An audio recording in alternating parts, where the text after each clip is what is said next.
The Netflix sensation Hitman just came out. And gentlemen, I know for a long time I've kind of expressed that like I wasn't anti Glen Powell, but I just didn't get Glen Powell. I now understand why everyone loves Glen Powell. I think this was the perfect film for his career at this current time. You know, everyone saw him as this super serious straight man in Top Gun, and then he did that rom com with Sydney Sweeney. And I think to showcase someone's acting abilities and personality on screen, I think this was the perfect role for him. And I think Richard Linklater is really good at understanding how to make an audience love a character and an actor at the same time. I enjoyed this film, especially the first half, but I had some major issues story-wise with the end and the last half quarter. But we'll get into all of that. What did you guys feel overall about the film from kind of a superficial standpoint, and then we'll deep dive into things? Glen Powell's coming out party. That's what it was. Yeah. If he hadn't had it before, he got it with this one, and maybe it was a buildup. So now you have like 2, 3, maybe even 4 movies, because you can add some others in there in a row where it's just like, okay, we know this is the guy. This is what it is, right? And from people who saw that, the Set It Up movie is where it might have really began. And then as it went from Set It Up to Anyone But You, or to Top Gun Maverick to Anyone But You, and now Hitman, you're like, all right, this is the guy. The movie, it's a fun, legitimate movie. It's the thing of, let's add some comedy, let's make it a little bit of a rom-com, let's add 2 extremely attractive people, and boom, right? Like, you kind of you know what you're getting, and sometimes that's all you need. Yeah, the all you need thing, I think Netflix should put that on in their boardrooms of this is all we need, because this movie is not an expensive movie. And if you watch this movie, you'll see it's called Hitman, but don't think anything about that. Like Yeah. because everything in your brain is gonna lead you the wrong way. This is one of those movies that I feel like some people are gonna really love it. Some people are gonna be super disappointed and turn it off because it's not what they expect. But for Netflix, this is what they need. They need movies like this that are entertaining to audiences at a budget. Like, this is not a movie that will ever cost them any money. Like, you could make this, you pay Glen Powell, there's no real action. I mean, it's not an action movie in any shape or form. But I think you guys both nailed this. This is Glen Powell's movie. This is Glen Powell saying, I can do things. And the little acting moments where he gets to pretend to be someone, he is awesome. That's the whole movie for me, is when he's pretending to be these different characters. Like, that's what I love the most. Yeah, especially his Patrick Bateman impression. That was really yeah. Loved that. So good. And I think he also pulled off being like this nerdy professor really well too, which is also good for him to be presented as well. Like, he's not just Mr. Hot movie action star all the time. So I think so one of the issues I have with this movie is and this is going to be spoilers, so I apologize anyone, but you can turn this off if you haven't seen it yet, because we have to get into spoilers to discuss the things I have problems with. When it comes to their relationship, he and the female lead, I think it's like the most unhinged, toxic, like crazy. I don't understand how he could be so on board with what she's done and also the decisions they make together at the end of the film. I don't necessarily trust her in the beginning. I think it is kind of like a twist on the film noir femme fatale. I want this guy to kill my husband, blah, blah, blah, blah. They fall in love.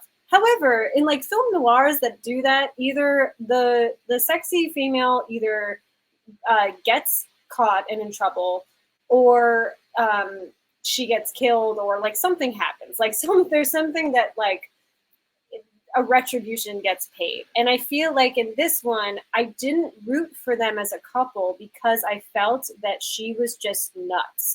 And I think that that's one of the problems for me, because he's a professor. He's like very level-headed. I know that like she fed his ego in a lot of ways, in a good way, and helped him get out of the shell. But to me, it's kind of like, okay, I guess the pussy's that good that you're willing to risk going to jail for the rest of your life over this woman. So Yeah. yeah. But I think you just said it though, right? Yeah. So even look at this in the, and I know obviously this isn't real life, but look at this in like a real life situation. You are cooped up, you are straight and narrow, and your whole moniker of what you do is pretending. You pretend at every single iteration of everything that you got going on, right? And so you have that thing, and then boom, there she is. She walks in, and now it's a whole thing of like, man, she's getting me to do these things that I never would have thought I would have done. She's getting me to come out of my shell. Yeah, there might be some craziness to it, but at the same time, I've never felt more alive. And all of a sudden, 1+1, I mean, you know, things like that can happen. It happens normally. It happens in normal day-to-day interaction. So of course it could happen. And that was actually one of the things where I could believe it. I could believe that he would do it all just because. Early on in the movie, and this might be why I have a different ending take for it, is early on, and this is just this is my bias for sure. So how I went into this movie is different. Whenever I was watching him at the beginning, I didn't feel for him or think it was neat that he was like a straight and narrow like teacher who lived alone with cats and stuff. I was like, he's evil. Like that was my reaction, was like, oh, these are all signs of like, I need to run in fear. I hate to be like that, but like, this is like, oh, this is the Joker. Like, that's what my mind told me. And then when I met her, I was like, oh, she's definitely the Joker, because, you know, she's like completely like laughing in this situation. Like when they first meet in the booth and she's trying to pay him, she's like way too humorous. Yeah. Which I don't think is necessarily for the movie. It's more to set up that her character is unhinged. Like you said, she's unhinged. The only disbelief for me in the whole thing is, and some people I've seen reviews about this, is you'll never quite pull off making someone like Glen Powell the nerdy, unattractive guy that someone doesn't want to be with, like the professor that dresses, you know, it like someone like that's going to be hard to swing. Just like it's kind of hard to swing that she would be this attractive, and I don't know, like, yeah. To be fair, and Adria Adjorna, I think is how you pronounce, but like, it's very clear that she is extremely manipulative, like extremely clear, right? Oh, and, yeah, and especially sure. especially once they reconnect, you're like, oh, well, she's using him to get back at the person who was technically doing the same to her as like a get back. Right. And he's the one who takes the bait. I can see it. She clearly married her husband for the money. Like, she clearly married the husband for the money, playing the life insurance thing. That was all planned. Yeah.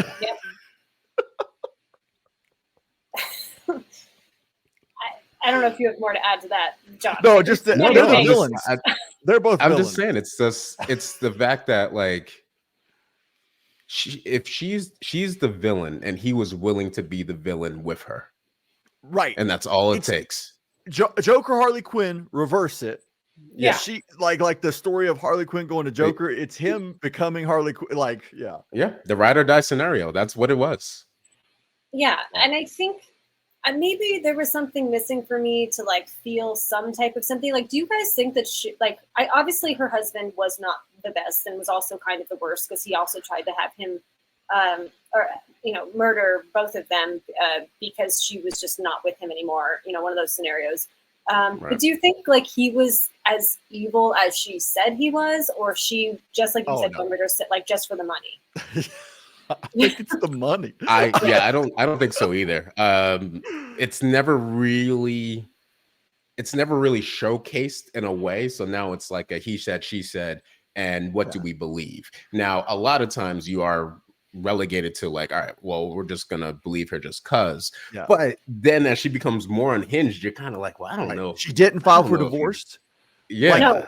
So she was out with another dude, hadn't filed for divorce. So when he saw her, of course he's gonna be mad. Like, there's little things where it was like, wait a minute, who am I rooting for? Like, who's the... Plus, she hides what she does at first. Yes, she's manipulating him too. Yeah, and I'm glad you brought that up, because in any divorce case, if there's proof that one of them has been seeing other people, that's like, that makes it look really bad in their favor, because that's considered cheating because they're still married legally. So like Yep. for her Yeah. to like bring him to the place that her purpose. husband frequents Yeah. is crazy time to me. Yeah. So that means she must have had to wanted to have just killed him all along still. Yep.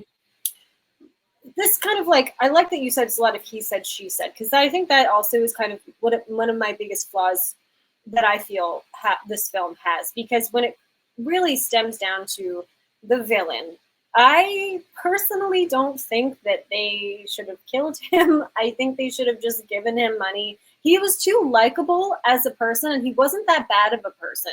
But in the end, Glen Powell's like, oh, well, he's like the worst. He's racist and misogynist. And it's like, but we didn't really see any of that. No, we didn't see any of that. Yeah, I felt so bad for that guy. And he's like, I'm just going to put this plastic bag over his head. I was like, what? But think about it. Like, so whether and I don't know if that was done on purpose, and I'm glad you brought that up, because I really don't know if that was done on purpose. But say it was done on purpose, because it's like you don't really know, right? And again, there's real life things to it. People accuse people of things all the time for things that they may have never even seen or heard about that person, and boom, all of a sudden it creates a narrative. Yeah. He can create a narrative because that he was blocking him from being with her. I think the reason why the level of kind of like, I'm not gonna say it's divisive in terms of the ending, but I think the reason why like there's so many people kind of like, well, I don't know, is because it's a woman doing it to a man rather than the opposite. But like, I don't know why. I don't know if it's just because like I've seen it in real. I can see everything and the reasons for it. I don't know. I think they wanted to irk people at the end. Like they wanted to like, because I'm with you, Dirty Phil Bro. It's to me, it goes back to Hell or High Water. End of the movie, the guy you've been following the whole time, Chris Pine's character, the brother, is not the good guy. He's not the hero. What he did is not really justifiable. And in morality sense, it was wrong. Like, even if it helps his son, but it hurts, I don't know how many people along the way. I just think that this was one of those movies at the end, they wanted to twist the knife at the end and make you feel like not comfortable, like showing them happy with kids in the rich house where they benefited from this and their life is great was really unsettling to me. Like it was super unsettling. Yeah, that was my next thing to bring up, because it ties into that so perfectly. It's like, okay, so like you want to do the whole let's murder this guy who probably doesn't deserve it. And like Glen Powell did take his job over. Like, yeah, he was better at it, and I don't feel bad for that guy to that extent. But like then you kills him. And now it's like this happy, like Brady Bunch family scenario. And it's kind of like, okay, like I guess you could have ended it in a different way where like it's more of like a Bonnie and Clyde scenario, but I know that's very traditional, but it would be like, okay, they're just both going to be like not killers together, but like, their moral code is questionable. But this is just like, oh, now we pick up our kid at kindergarten and we're just this like goody two shoes family. It kind of just made them both seem like complete psychopaths. Yeah. It made me think of the real world more. I was like, I don't want to talk to people anymore. I'm just well, okay. I mean, think about the aspect of a trauma bond. Not saying that's what if anything, they created their own trauma bond, right? But like, or the fact of like the husband and wife, like they have this secret and boom, like that's it. We know it of each other and it will never get out. And that secret can be the thing that ties you together. Or just the aspect of, I want what I want so much and so bad that I'm willing to do whatever it takes to get it. And once I get it, I can be fine. But what I did to get there in the first place might be a little bit questionable. I think all of those themes are explored. I don't know about how you guys feel, but I feel like this is a streaming movie, though. I hate to say that. Oh, yeah. But the success it's going to have is astronomical. And if it was in theaters, I think the reaction, like Nerdy Film World, some of the things you're pointing out, I don't think it would get the reviews it's getting. I feel like, we let certain things go because it's streaming. And streaming movies are terrible. Like most of them are just terrible. And this is intriguing and it's worth talking about. And if it was in theaters, though, I wonder what the reception would be from the general audience, like people that had to pay and go sit. That's fair. People might look at the themes a little bit differently. No. Yeah, and I've kind of just felt bad for Glen Powell's character because I've just seen so many women be so manipulative to men throughout my life. And I always say that's choosing the becoming a Sith and not being a Jedi. Like women have natural tendencies to survive. We have a natural instinct for manipulation, and I think that that's just been going on for centuries. But your choice to use it is when you become a Sith and not a Jedi. And I kind of, she just does not give any Fs in this movie at all. So it's a really well-made film.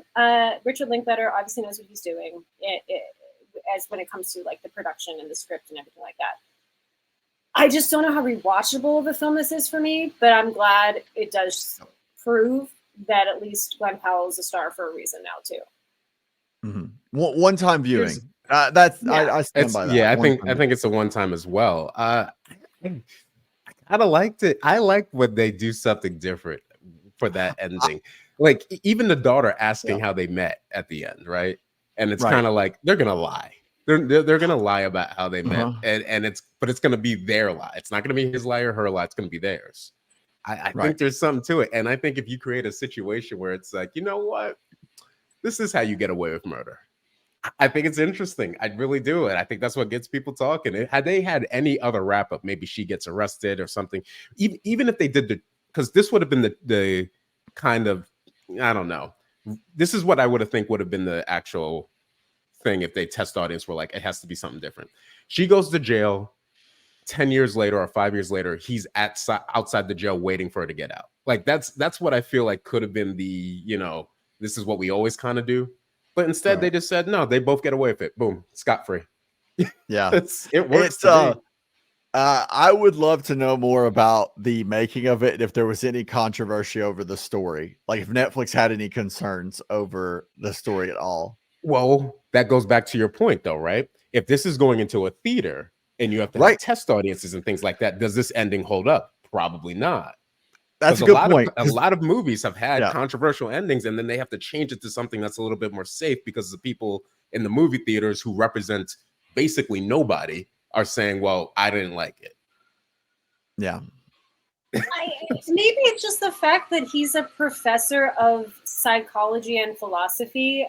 I feel like he could have read her like a book and like known exactly what was going on. And he still feels bad for there's no, I think the problem is there's no reason to feel bad for her at all. I think if they had given us one reason, we'd be a little bit more on board with this. Like maybe she did get actually beat up or something like that, but she doesn't.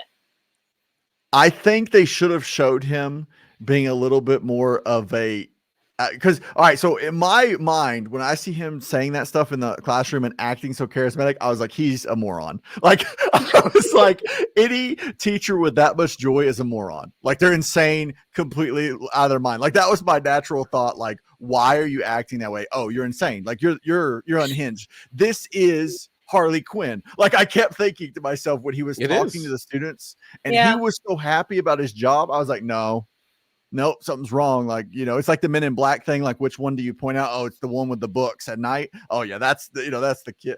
I love what you're pointing out though, Dirty Film Girl, because I feel like you naturally go in with this idea that you connect with him, and at the end they undo that where you're like, wait a minute, he's not, and she is.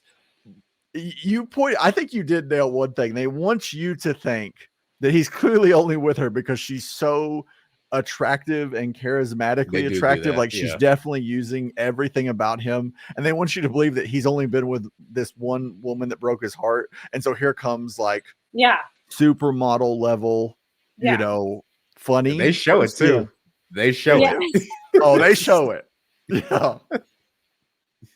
I mean, I'm here. I don't know. And I like the fact that you do have these levels of interpretation that kind of creates these differences of opinion, because it's there's something about it. I can totally see the aspect of somebody being swept up in like this. What happens when a crazy person who's undercover meets an actual crazy person? Do you kind of go back, or do you just embrace it and go, there's a lot to it. There's a lot to it. Or maybe I'm just finding too much to find out of this movie and I'm the crazy one. So I don't know. You're not. You're the majority, John. And I think that the biggest take on this that we can all agree on is it's nice to see a really well-made film where we're not complaining about the CGI, we're not complaining about the script, like we're complaining about the story choices. We're not complaining about the writing, you know. And I think that like movies used to be like that all the time, and that's when we all fell in love with movies. And now we spend half the time being like, oh, this looks like garbage. Like, how is this budget this big? And like, there's not really a lot of meat to these discussions that sometimes we wind up having, which we have to have. But it's nice to have a film like this where it is so subjective, because all films are subjective, and like not nitpick, like, you know, oh, the graphics looked horrible, you know, and stuff like that. Right. Or even the acting. Instead, you're nitpicking and debating the story. Yeah, you're debating the reasons why things happen rather than the reasons why something is bad, and that's a different conversation. Yes. Well, gentlemen, thank you so much for joining me. I don't know if you have any final thoughts, but I figured we would just like kind of hash this out, and exactly for all the same reasons I just spoke about regarding this film. But if you, I don't know, John. I think if I think it's a fun movie to watch, whether you pay heavy attention to or you just have it on in the background, because there's, you know, we live in a world where both happens. But I think it's a good thing to try and look at what's going on in different metrics. And I think you would find a situation where I think men would look at it differently than women. I think couples would look at it differently from each other. I think people who are maybe in a certain education stratosphere might look at it from people who are in a different education stratosphere. It can create that debate. And if you look at it in that way, I think you could just have fun with it rather than trying to like go off and see anything else. But otherwise, I think this is one of Netflix's wins when they tend to have a lot of losses in this category. Yeah. Low budget, overall, definitely intriguing and interesting, not boring in terms of like whether you end up liking or disliking it. You're not going to love it, I don't think. It's not going to be a rewatch lovable, like watch it for 20 years, but you will talk about it with someone you're watching it with. Like you'll be like, what is happening? Like, you know, it's one of those. And for Netflix, that is a win. But I do say as a caveat, I think it was a little overhyped by critics. It's a little pushed. That's not saying it's bad, but people were saying it's easily the movie of the year, and it is not better than Dune 2. It's not. It's which, I mean, that's a good conversation to be in if you're just in the conversation. So, but it's not better. I would say that. No, and I would say I feel like if you were going to compare it to something, I think The Fall Guy is better. And that's just the closest thing I could compare it to. I think The Fall Guy is too long. I think that Hitman could have been longer, actually, to explore. I agree with you. I think Fall Guy is better. I think Argyle is much worse. Yeah, and, much worse. And you know, and you get that kind of. So yeah, I agree with that. Yeah. Yeah. So yeah, thanks so much for joining me, and everyone in the that's watching. Thanks so much for stopping by. John Automates, Bone Bridger. We'll all see you next time.